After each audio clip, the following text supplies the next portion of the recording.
Dear children, till today you must have heard about Iblis, who always leads people astray from worship. Today's incident is so strange that you will be surprised to hear it. A person left home to pray in the dark night. Because of this, he stumbled and fell on his face.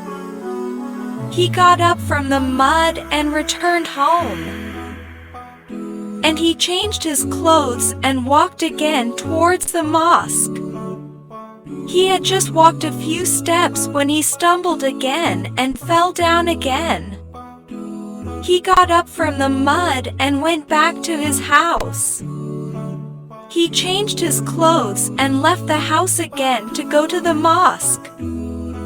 When he came out of his house, he found a person at his door who was holding a lighted lamp in his hand. This time, the person praying in the light of the lamp did not face any problem in reaching the mosque. After finishing, he came outside the mosque. The man with the lamp was waiting for him to leave the house in the light of the lamp. The stranger said, "Tell me the truth, I am Iblis." The prayer had no end of wonder. "I should have been happy to go, then why did you take me to the mosque in the light of the lamp?"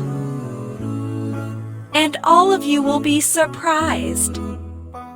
Iblis replied that when you stumbled first, Allah forgave all your sins. Now, if you stumble and fall, may Allah forgive the entire village. That's why I have brought a lamp so that you can reach the mosque without falling. As soon as this person heard this, he bowed his head in the presence of Allah and thanked Allah.